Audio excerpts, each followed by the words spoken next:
Hello. Hello. Hello.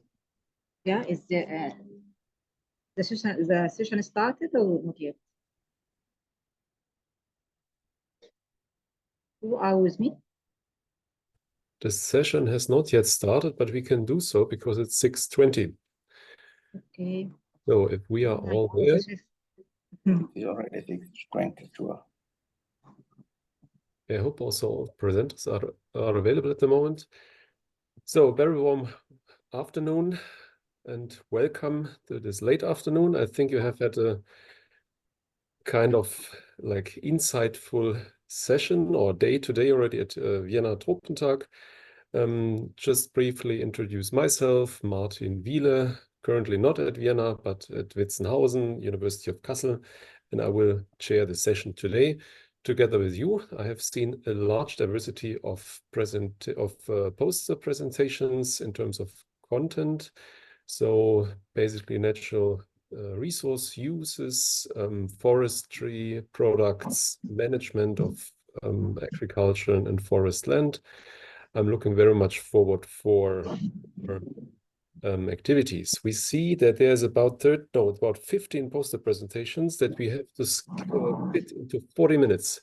So it's a kind of challenge for all of us to fit into those, and therefore I would like to request that each poster presenters has in total 3 minutes. And I will also, just in a moment, do so by somehow indicating with the yellow card. I will make it visible, yellow card, that 2 minutes have been passed, and red card that 3 minutes have been passed. Try to keep this schedule because there will be also some questions. I would say one question after each poster, and then after the entire session, we can also still discuss general questions if something burning is available. I'm basically free after that, so we do not need to stress too much, but nonetheless, I do not know your schedules. Therefore, I like to achieve the goal of the 40 minutes or 45 minutes. So our first presenter today would be, in theory, Innocent Gbaev, with prospective analysis of land use dynamics in the town of Ndali in East Benin, Northeast Benin. Would you be ready to share your presentation already?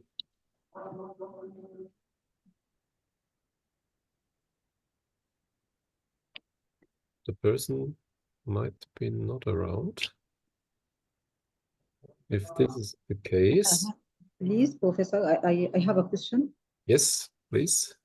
You will present us our video record, or we have to share it with you, or what? What I understand from the last years in Tropentag, online Tropentag, that you show us the presentation, video presentation, the recorded one, and if anyone has a question, he will ask after the presentation. Is it the same way or what? Good question. I thought the posters will be loaded up. Just a moment. We have videos here, like not for all, but we can play whatever videos we have. So I can share this. This is the uploaded poster, but of course very small. Okay. Maybe the technicians can also say a few points on that.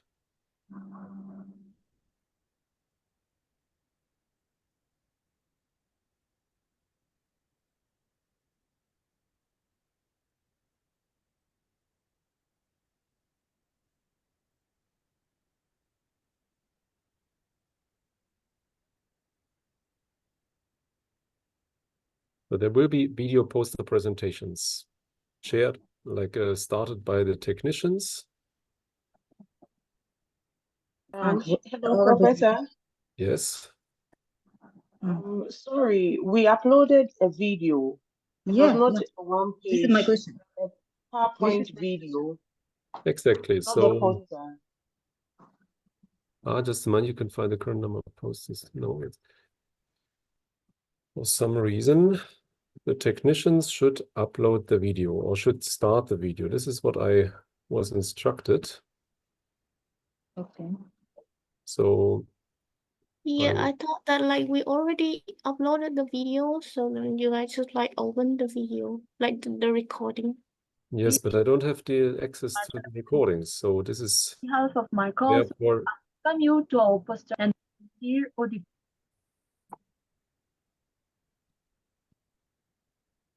so just a moment. I'm Bajara Kutuninjin, and on the behalf of my co-authors, I welcome you to our poster concerning spatio-temporal change of soil microbial communities under different land cover type in eastern Madagascar. Our research investigates how environmental factor shifts influence soil microbial community composition. To understand the mechanisms and factors governing microbial community composition, we sampled composite topsoil in 4 land cover types 3 times through the year, during the dry season, in the start of the rainy season, and at the end of the rainy season. Vegetation diversity was surveyed by Shannon Diversity Index, and soil DNA were extracted to quantify total bacteria, total fungi, and functional genes related to P and N cycling. Links between soil parameters and microbial relative abundance were determined. Fungi and bacteria response to land cover and seasonal change differ but follow the same trend. An increase of microbial relative abundance was observed at the start of the rainy season, and this trend is extremely observed in eucalyptus forest land cover. Figure 2 shows the relationship between soil properties and land cover type. Shrub fallow land cover were more correlated to microbial gene expression, in contrast with degraded land, which at last share characteristics with eucalyptus forest. Chemical properties that mainly predicted soil microbial relative abundance were pH and P availability.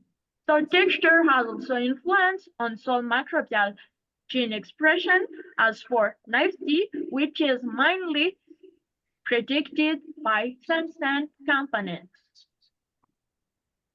To conclude, land cover influences soil microbial community through the rhizodeposition, explaining the specificity of soil microbial plant association. Natural restoration from degraded land to shrub fallow favors more microbial restoration than the shift from degraded land to eucalyptus forest. The high microbial relative abundance observed in eucalyptus forest demonstrates the ectomycorrhizal association within eucalyptus and fungi.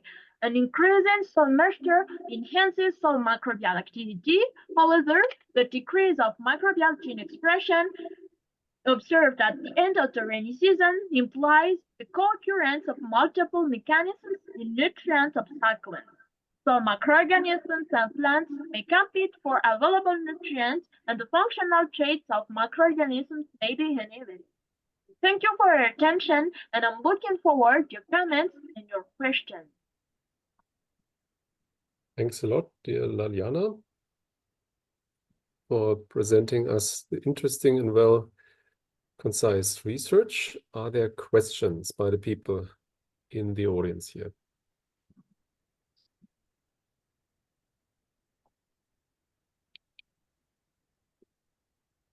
If not, maybe we will come to the next presentation.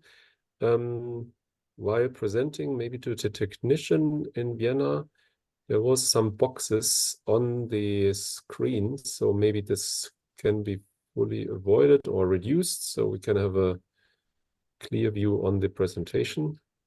But we then would start with Dina Nabasumba, an adaptation of crop portfolios to perceived indicators of climate variability by smallholder farmers in southwestern Uganda.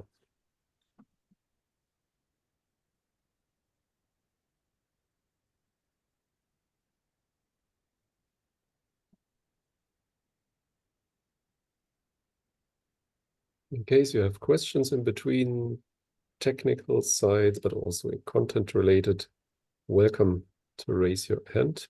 Hello, everyone. Together with my co-author, I would like to introduce.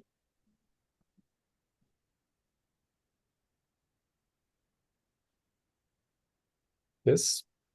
Hanadi, did you say something? Started something? Hanadi?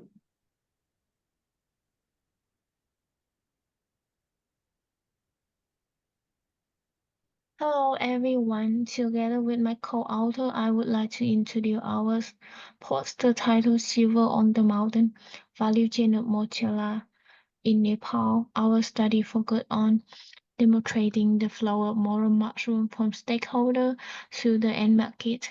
The research including some methods such as in-depth interviews, group discussion, expert interviews, and direct observation.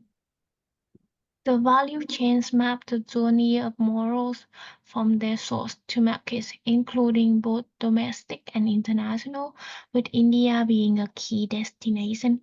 The primary function of the value chains include harvesting, trading, processing, and retailing. The main stakeholders involved are collectors, traders, central wholesalers, and regional wholesalers. This value chain is supported by institutional entities and local communities, which play a significant roles in sustaining the activities. Collectors primarily men from community-managed forests or government forests have an average of 7 to 8 years of experience and are typically aged 31 to 33. Moral traders, mostly male with only one woman, average age of 41 years old and have about 13 years of experience trading medicinal and aromatic plants, and more than half of them have more than 5 years experience of moral trading. Central wholesaler more diverse with nearly 70% women, and they are older with an average age of 45 and more experience. Regional wholesaler, the oldest groups with an average age of 48 and have over 22 years of trading experience and operate larger scale business and often employing more workers. Some recommendations for the upgrading the value chain of morals includes improving harvesting techniques, enhancing post-harvest processing, strengthening market access, adding value through product diversification, empowering local communities, leveraging technology and policy support and advocacy. Conclusion, there was 4 active groups including collectors, traders, central wholesalers, and regional wholesalers. Various institutional actors provided support and facilities for the value chain performance. Vertically, the buyers had the upper hand in almost all chain transactions. Like a horizontal coordination between stakeholders, despite its importance in capturing the value added, created a recommendation referring to the improvement of moral value chain were delineated. Thank you for listening. Thanks a lot, Titui. Very interesting talk. Is there any question to the topic?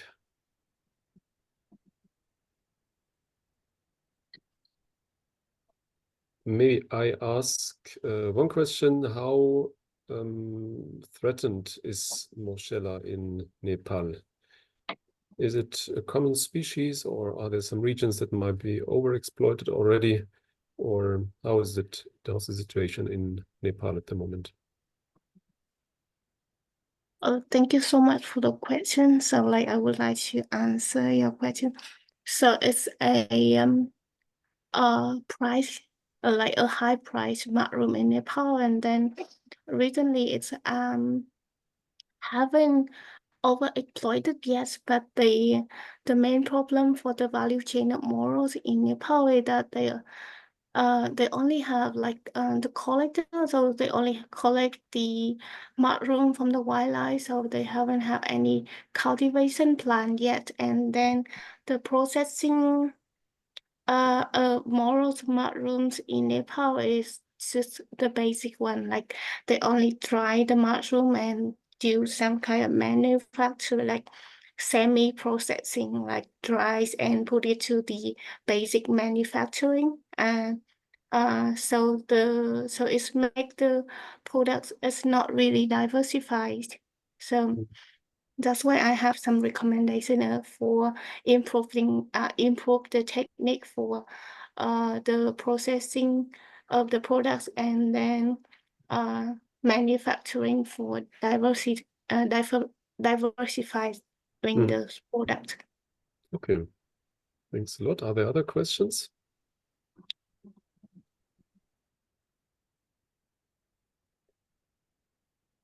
Okay, then we can switch to the next topic. Good evening, everyone. I'm Boris.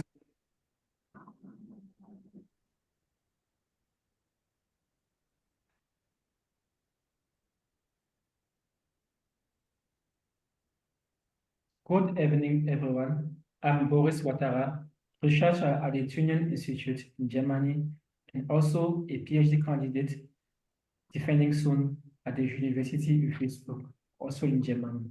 Today's presentation is about filling gap in landscape fire detection, emission, and management in Africa. Wildfire are devastating force of nature that can destroy forests, wild and human life. They are also major sources of air pollution and greenhouse gases that contribute to climate change. In average, fire burn an area comparable to Europe each year. In this case, access to accurate and up-to-date information on burn area is essential for understanding the root cause of fire and their subsequent impacts. Various countries have been experimenting with burn area detection products and their associated emission within diverse fire monitoring system.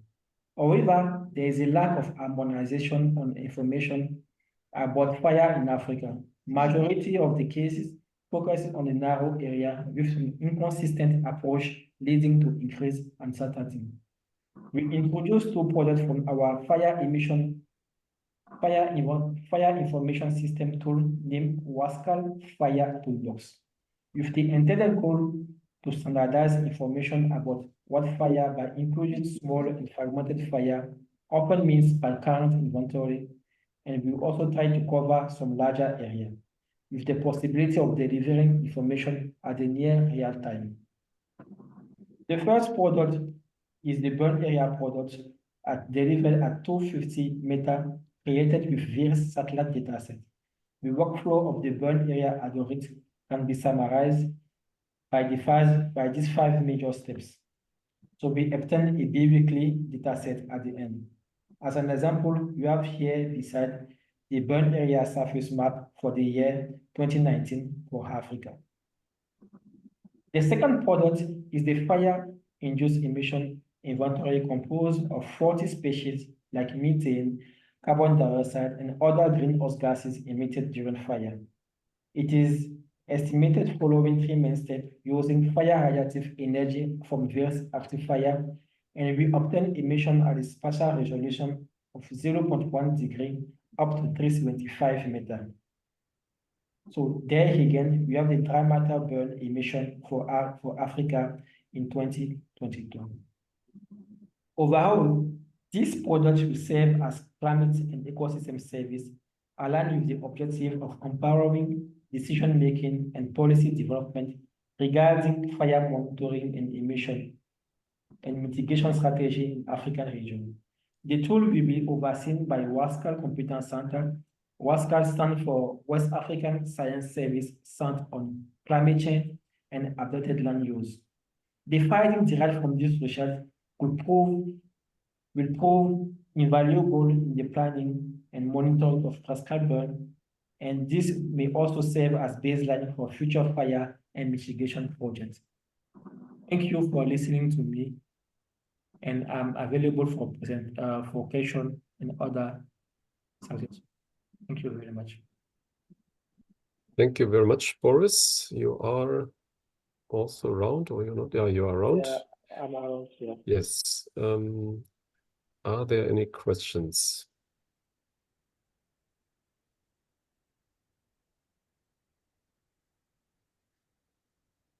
So maybe if there's no question, I mean, an interesting tool that Pascal is developing here. Just a question on, is it considering all fire sites, or is it particular, can it distinguish between agricultural land and forest land?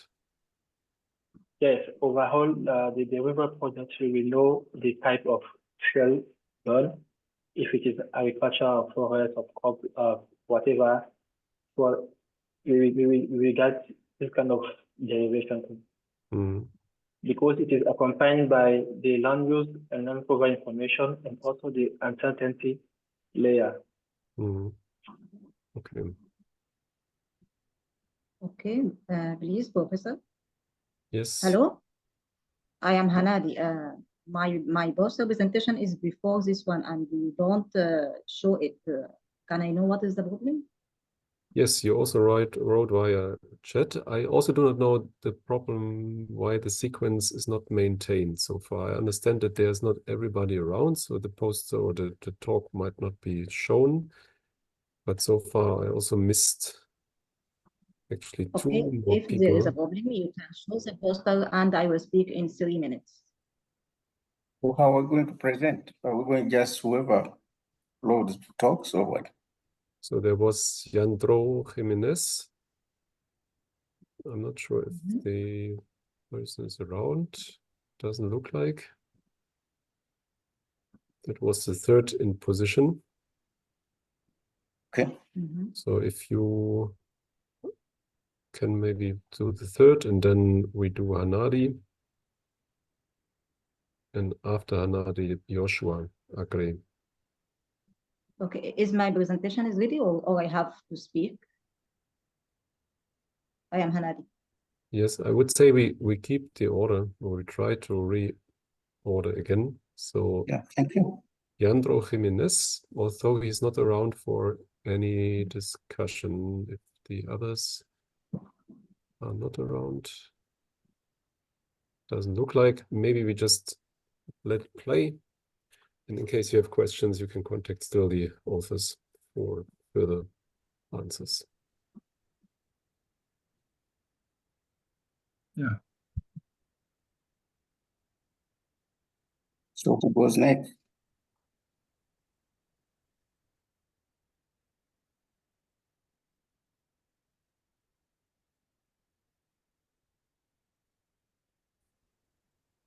Yeah. Pathetically, only 2 out of the 16 regions of Ghana have no gold mining activities currently taking place.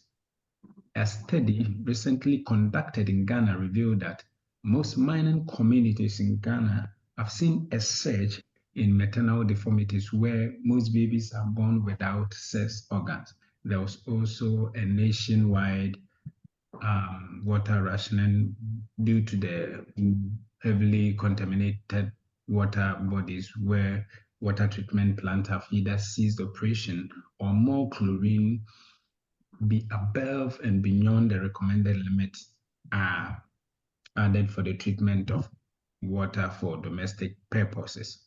There was no doubt that gold mining contributes to the economic development of Ghana. The above scenarios are worth considering and resolving. Hello, I'm Joshua Agri, and on behalf of my co-authors, our goal was to examine the challenges and strategies for post-mine land restoration efforts in Ghana with key questions, the extent to which mining policies shaping mining and reclamation encourage land restoration after mining, and then the strategies employed in restoring degraded mine lands and challenges encountered. We employed literature review, site visit, net mapping and interviews, focus group discussions, and quantitative household survey. The study was carried out in Accra and Asante region, and this is conducting of net map. And we also propose land use framework or conceptual framework from the inception of mining up to successful reclamation, and where the lands are not reclaimed, they lead to further degradation.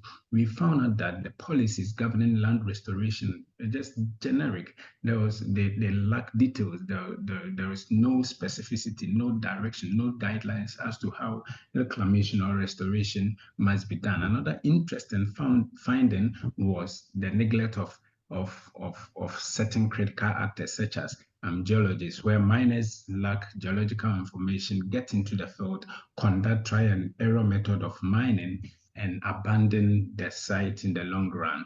We also found out that negative effects of mining and access to productive soil were two critical factors that stimulated community land restoration. And in the studied community, we realized that Biposo and Konongo had the same percentage of area of land reclaimed. They were at par. And the study is concluding that public support for land reclamation is low, resulting in less than half of the mine lands being reclaimed. We are recommending that authorities augment their effort in capacity building programs for miners and the resident, and Ghana must in totality also adopt global best practices for land restoration to be effective and successful. Thank you. I'll wait for your question. Thanks a lot, Joshua Agre. Are there questions? It was again not in order, so I'm apologizing for that, but there might be questions related to this topic. Okay. Boris? Yeah, it is not that a big question, because I'm coming from Cote d'Ivoire and we are facing also the same issue of illegal mining, and the way that it suggests to create a kind of capacity building for those guys. Do you think that is going to be possible? Because most of them, they are making illegal mining, and so what kind of registration to gathering them? How can you do that?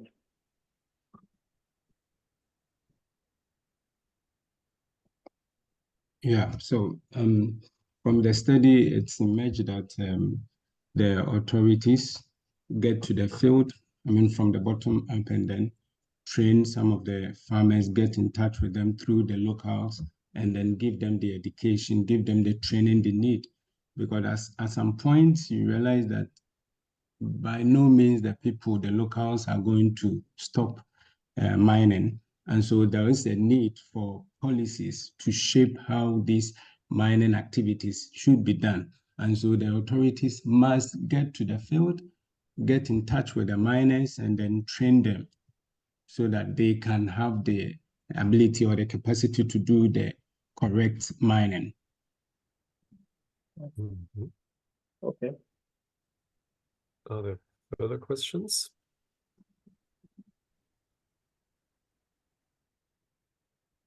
Vahatra? Oh, yes, Yes.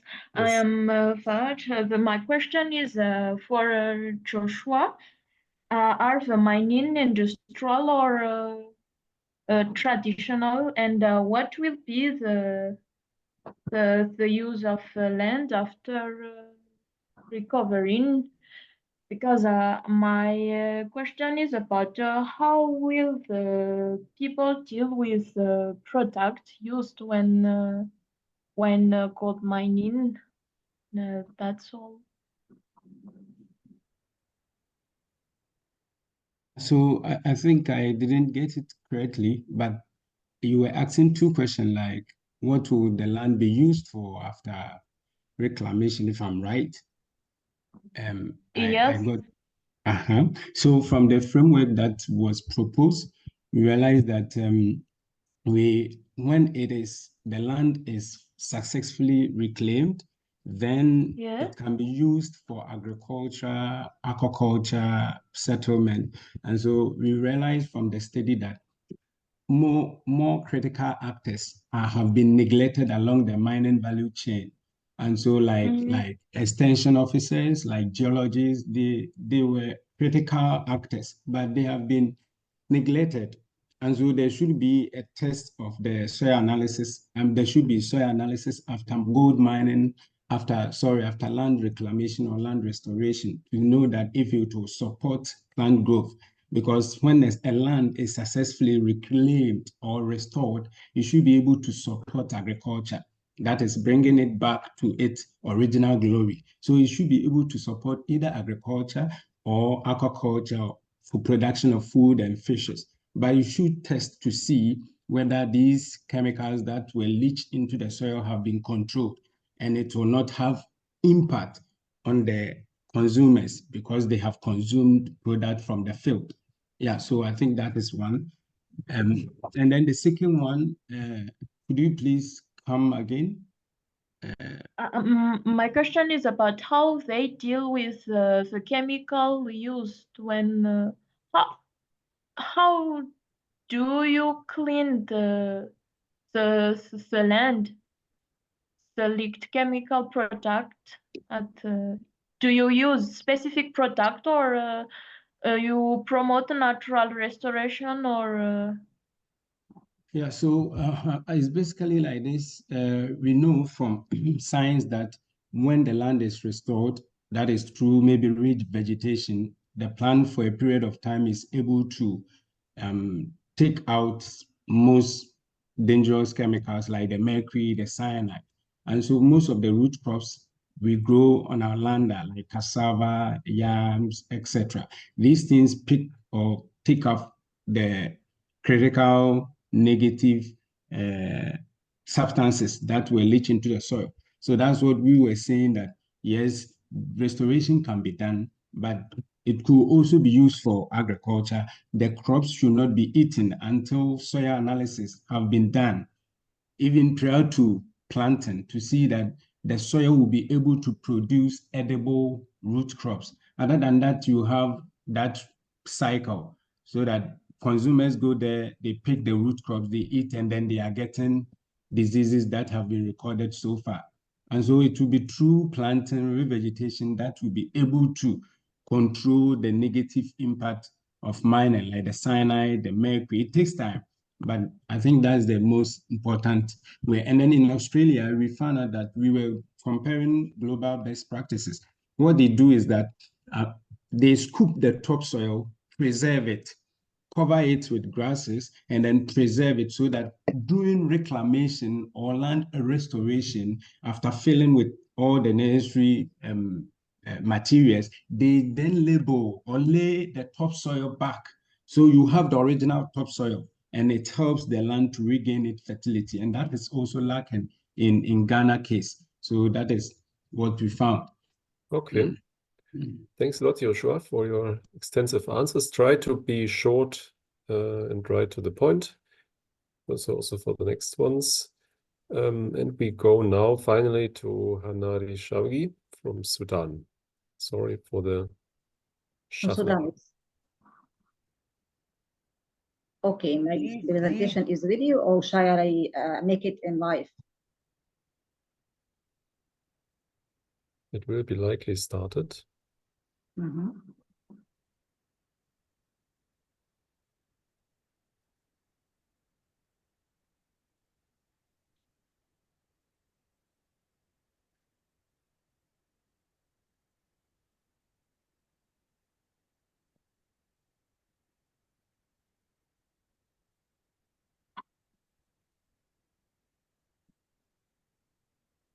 Is there a problem?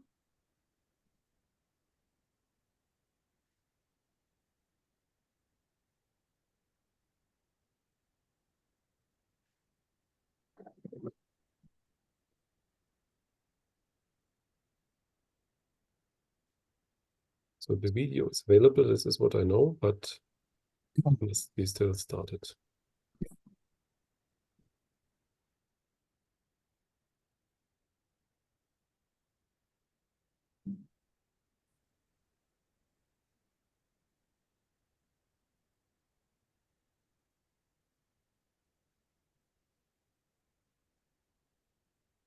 Hello, ladies and gentlemen. I am glad to present to you my poster titled Natural Forest Products for Rural Development and Poverty Alleviation in Sudan, presented by myself. I am Hanadi Mohammed Shawki Jabal, Assistant Professor in the University of Khartoum, Faculty of Forestry, Department of Forest Products and Industry. Sudan is endowed by a great variation of ecological zone with great variation of rainfall, where the rainfall vary from 0 in the northern part to more than 1,200 millimeters in the south. Figure number 1 illustrates the Sudan ecological zone. And due to the great variation of the ecological zone and rainfall, a great diversity of tree species is found in Sudan, which lead also to great diversity in forest products. Most rural population in Sudan depend upon forest products. However, no information is available about the contribution of the natural forests in provision of forest products for the rural population and their roles in poverty alleviation. Therefore, this study attempts to provide information on the contribution of the forest products into income of the rural livelihood and economic development in Wara Natural Forest, which is located in Sinnar State in Sudan. Study area. The study was conducted in Wara Natural Forest, which is located in the southern part of Sinnar State, Sudan. Figure number 2 illustrates the study area map. For data collection, a combination of primary sources and secondary sources was used. In primary sources, we used questionnaires, and in secondary sources, we used archives, records, annual reports, and published papers. For data collection, statistical package for social science software, SPSS, version 25 was used. The study results prove that Wara Natural Forest offer many products to the rural population live inside or around the forest. Figure number 3 shows the forest products and services provided by the forest to the rural population, and it was mainly non-wood forest products, firewood, and building materials.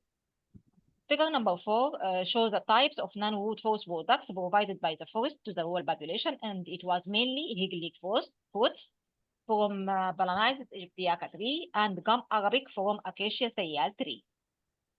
Figure 5 shows the non-wood forest product purposes, and it was for personal use and commercialization. The thing which enhance the income of the rural population live around the forest. We can conclude that the Wara Natural Forest has significant contribution in enhancing the income of the local communities, which leads to poverty alleviation of the rural population in the study area. Thank you for your attention. Thanks a lot, Hanadi, for this impressive talk. Any questions so far?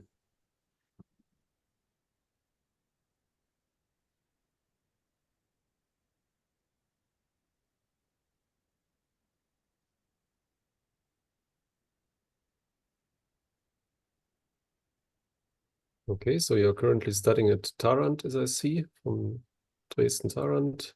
Interesting. May you say what higglic is? Because it might be not known to people outside the Arabic world. What is that question? I am not in Tarrant. You say Tarrant? Okay. No, the last slide, there was the Tarrant. I was in Tarrant. I studied my PhD in Technische Universität Dresden. Okay. But this was in 2018. Okay. So, yeah, I finished my study. Okay. Okay. But now I am from Sudan, but now I am in Egypt after the war in Sudan. Okay. No, I just asked higglic, what does it mean? For those not of the Arabic world, the fruit might be not known. Higglic. Higglic is the fruits from Balanized Egyptiaca. It is desert date. It is fruits, date, right? It is from the Balanized Egyptiaca tree. It is a fruits, and it is very useful for medicine and for food as general. And of course, you know the gum arabic, the other non-wood forest products, the gum arabic. Okay, if there is no more question, we can continue to the next slide. Maybe while the technicians set up the next video. Yeah, Joseph, yes, welcome. Yes, thank you. Let me share I summarized my post into some slides, and I'm going to share these slides right away.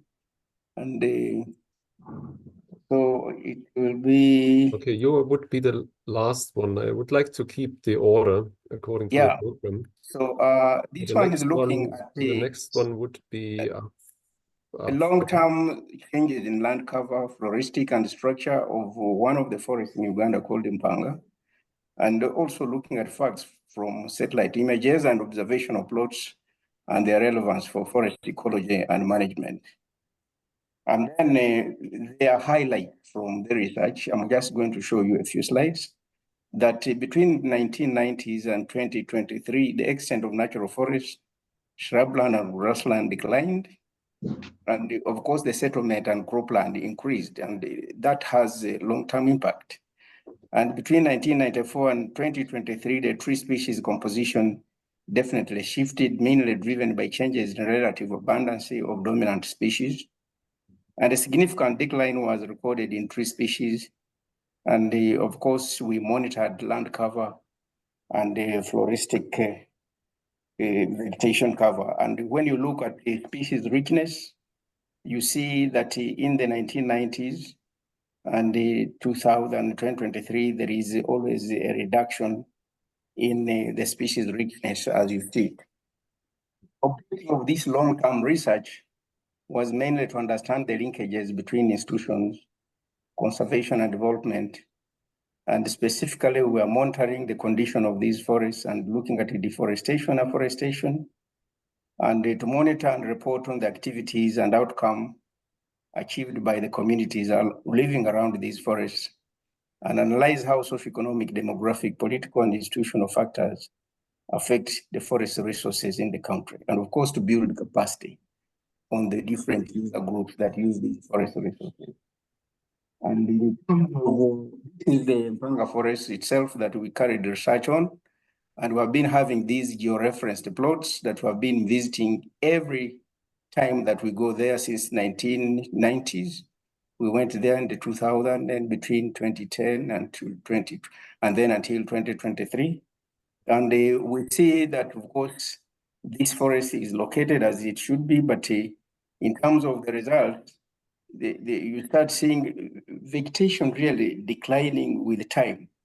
And in terms of flora, we were using the IFRI research methods, looking at using the 3 concentric circles, the 1 meter for the seedlings, the young ones, and then the youth of the trees, the saplings in the 6 meters, and then looking at the adults in the tree. And that's how we measure the diameter itself. And then we're looking at the total distribution after the 30 years. And this can be seen exactly by looking at this table, this data, and mainly looking at land use, land cover, looking at the settlement, the shrubland, the grassland, the cropland, the natural forest. Surprisingly, you see that over 30 years, there is a lot of decline in the forest cover by going into the negativity. And the grassland has been colonized and settled in by the people. So you see the difference between the 1990s and 2000, and you see the percentage changes. If you took time to look at this, and because of time, you could not be able to discuss it in detail. And then you start looking at the spatial analysis that we carried out. You start seeing actually these images. If you look at the 1990s, the next one is 2000, and you see the green. When you come finally to the last one in the 2020s, you see that most of the forest has been invaded by agriculture and the settlement, and that's when you see these signatures of the reds coming in. And in terms of community utilization of the forests have been really badly invaded by the agricultural aspect, by the energy users, fuel wood, the medicinal harvesting, and you see timber harvesting. And of course, when people are building and expanding settlements, they use a lot of bricks, and burning these bricks takes a lot of wood. And then we have here a culture of making traditional drums, and these drums are all used by harvesting specific species for making these drums. So there is impact along the way. And in terms of conclusion, there is actually a conclusion. I just make a recommendation that in order to recover the historical conditions, the forest would be restored through natural regeneration involving native species and of course involving the communities to have these nurseries established in the community so that they can be able to participate in the restoration of these forest ecosystem. So thank you for listening in. And the poster is there, but I thought I would summarize because of the time and allowing other colleagues to have a word or two. Thank you. Mm-hmm. Thanks a lot. Are there questions?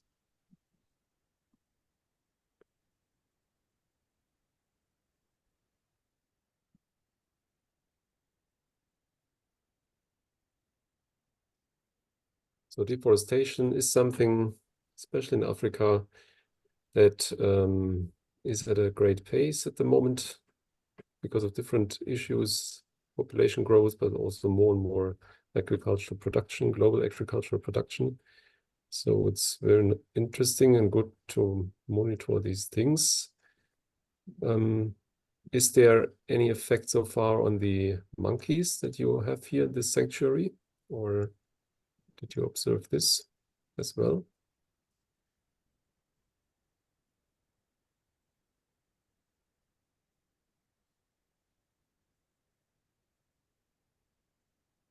Okay, the candidate Joseph was in. No, you are still available with us.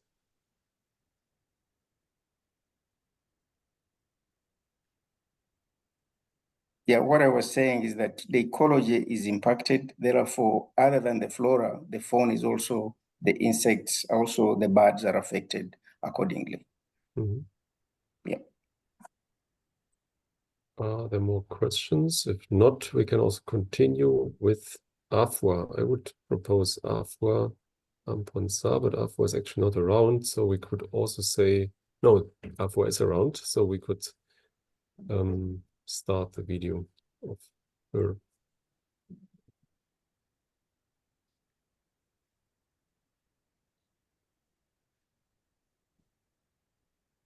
Good day, auditors. My name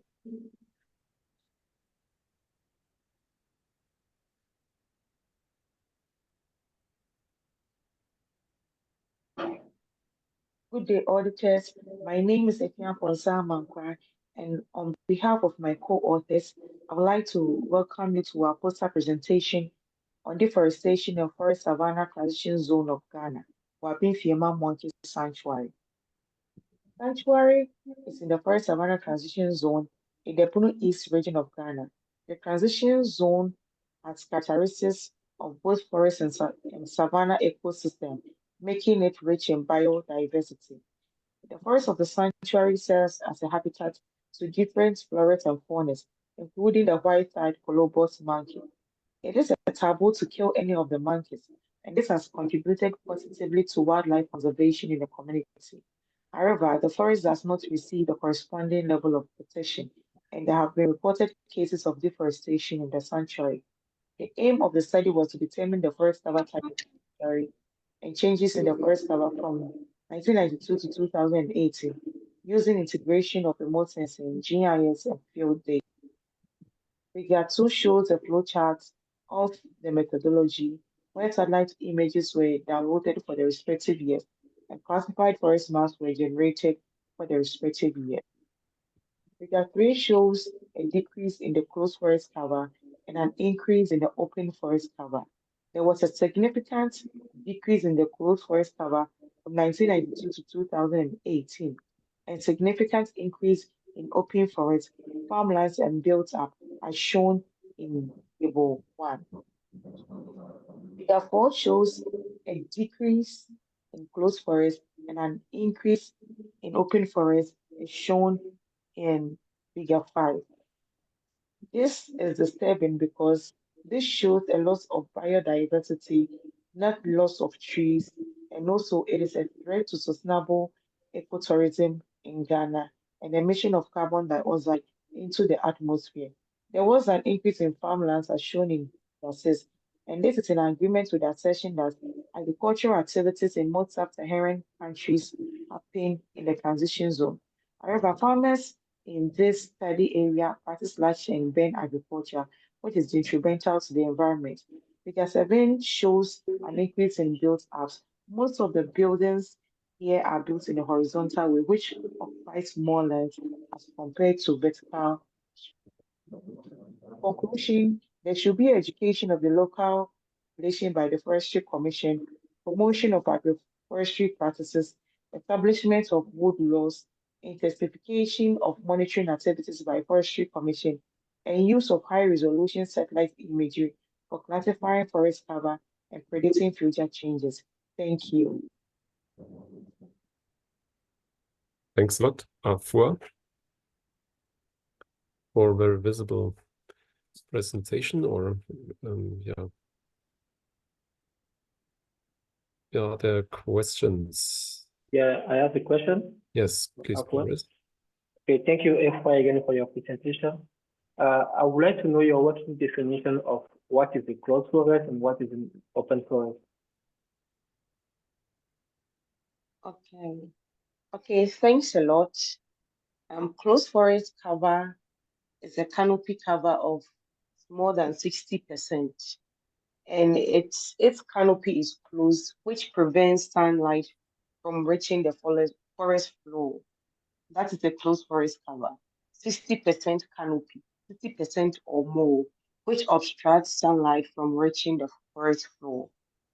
An open forest is a canopy of 15% to 59%, in which there is sunlight penetrates the forest cover to the forest floor. Okay, thank you very much. Mm-hmm. Thank you. Okay, other questions? Not, the technician might please open the Kebede Chakra presentation, assessment of cooperatives capacity.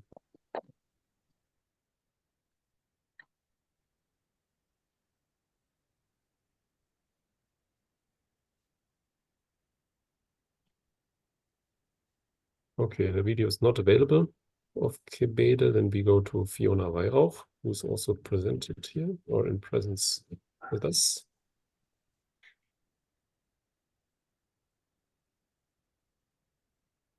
Dear audience, my name is Fiona Weihrauch.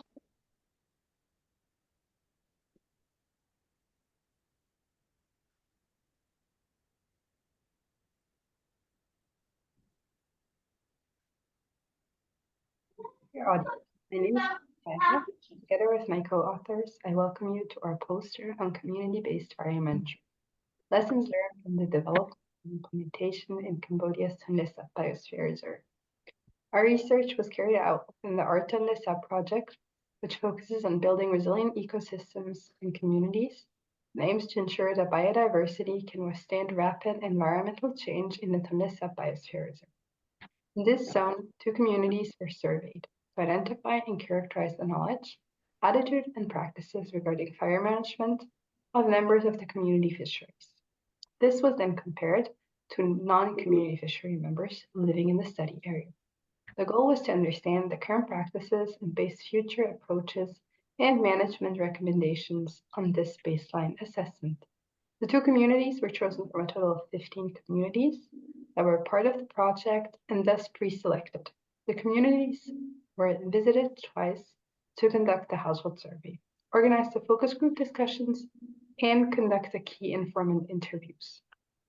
While there is a favorable attitude towards a community-centered approach to fire management in the target area, which aims to involve local community in preventing and controlling fires, there is only limited knowledge on the approach itself within the communities, with no significant effect of community membership. Livelihood activities taking place in the flooded forest lead to 30% of the surveyed population stating that they light fires in this area. 41% of fires are reportedly being caused by livelihood activities. This is linked to a misconception regarding the economic impacts of flooded forest fires. They are mostly perceived to be of only ecological consequence. In addition to these circumstances, limited authority of the community committee and limited law enforcement prevent proper enforcement of community-based fire management plans. Resources are not only limited, but there is also a lack of knowledge on utilizing available resources. Lastly, there is also a lack of incentives. In conclusion, when creating community-based fire management plans, the main livelihoods of the community need to be considered. Furthermore, the limiting factors to the success of the approach need to be addressed through dissemination. Lastly, creating ownership through meaningful inclusion of the local population during the whole process is expected to yield more promising results. Thank you for your attention. Thanks a lot, Fiona, for this presentation. So we switched from Africa to Asia. Are there questions?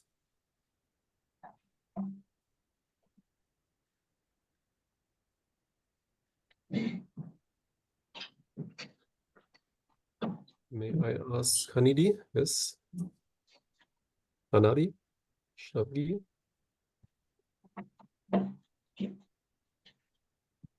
Or, No, I have no question. okay, or Mr. Bauer? Was he also unmuted?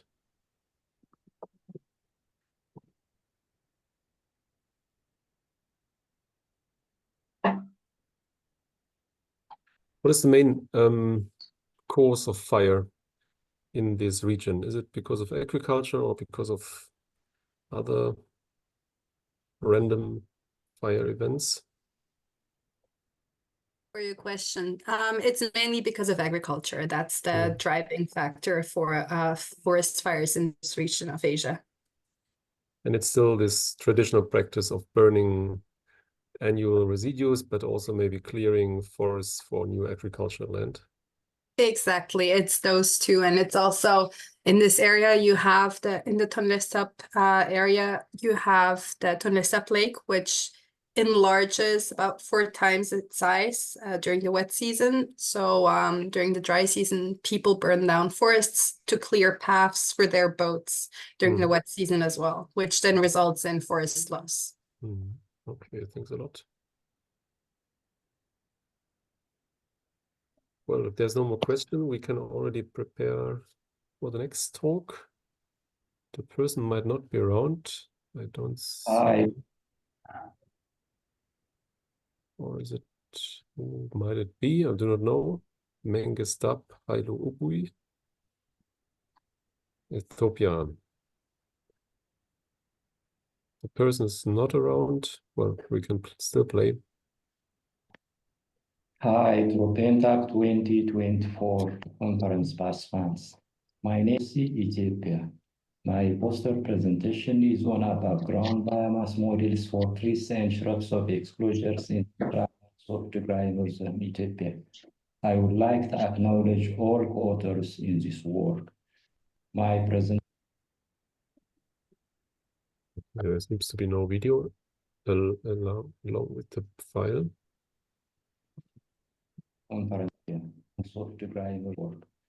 My presentation.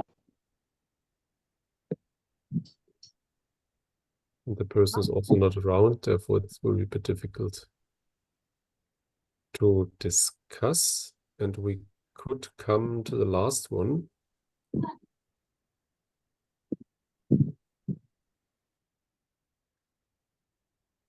By Tamlati, but also Tamlati is not around here unless the admin's iPhone is. My name is Lati Tam.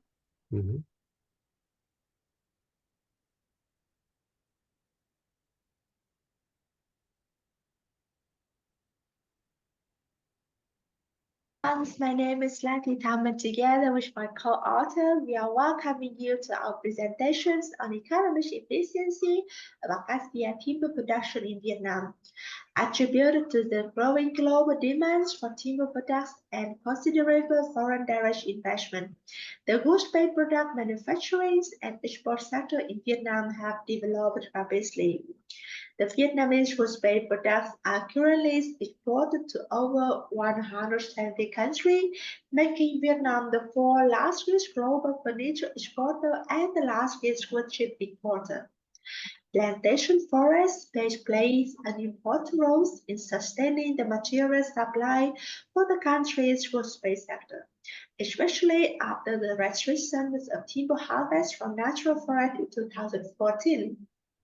Approximately half of the plantation areas is currently under the management of small-scale production, with acacia hybrids being the most popular cultivated species. Nevertheless, up to 80% of the plantation wood is used for low-value wood chip production to meet the increasing domestic timber demands and to stimulate the higher value use of plantation wood. The Vietnamese government has introduced several policies such as land tenure or long rotation timber plantation promotion. A comprehensive analysis of the sector so far is lacking.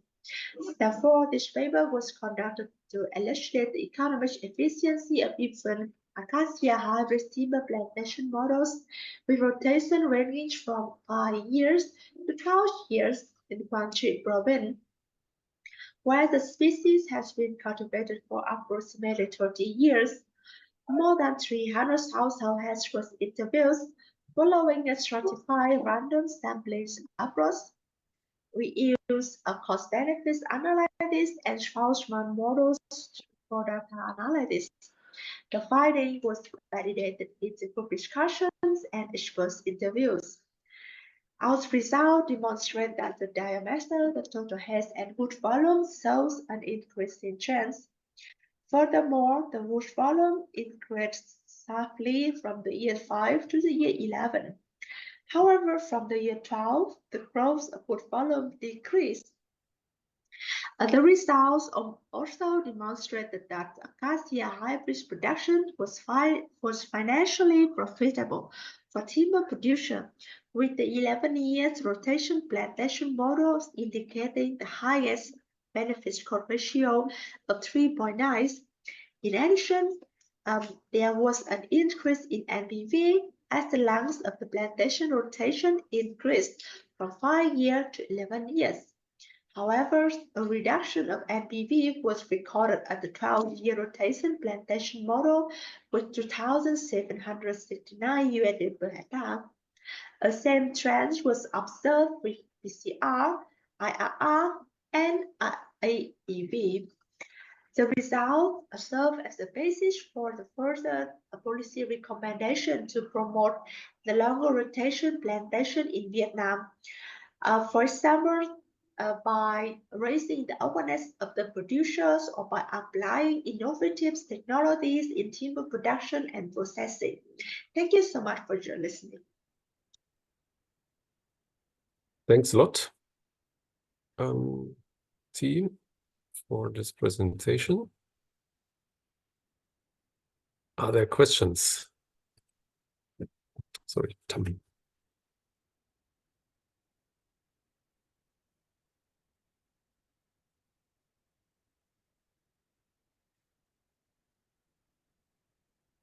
So maybe a question from my side. The hybrid acacia trees are used solely for timber, or is there also another side product that might be of interest? I just think of honeybee production or honey production.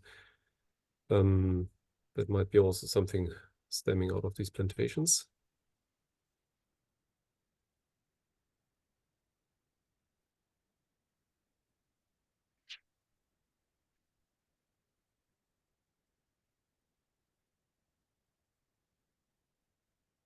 Okay, she's also anyhow not around to see. Therefore, I think we are through, unless there is another video loaded up meanwhile, but the person would be anyhow not around. At least I do not see any new person attending. Are there still questions you'd like to discuss? Something remained unclear. If not, there's one message in the chat. No more videos to play. Okay, so there will be no more people. Thanks a lot for the presentation here, for your attendance. I would like to have seen a bit more moving heads, but you kept your face behind a black tile or a video. a picture. So maybe for the next sessions, you can change that. It's always a bit difficult for especially the moderators and the presenters to talk to someone who is not visible. I understand that there's sometimes internet issues, internet volume issues, but it's much better in such an interactive or already online activity here to show your face if possible. Thanks a lot. Enjoy Tropentag. I think you all have access to the videos and the materials, at least where things are recorded.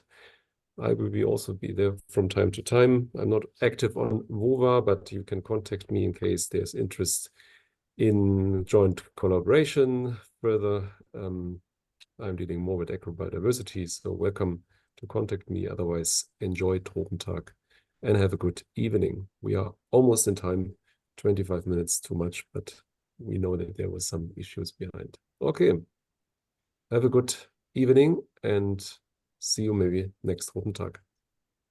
See you. Thank you very much. Bye. Bye-bye. Bye. Thank you. Bye-bye.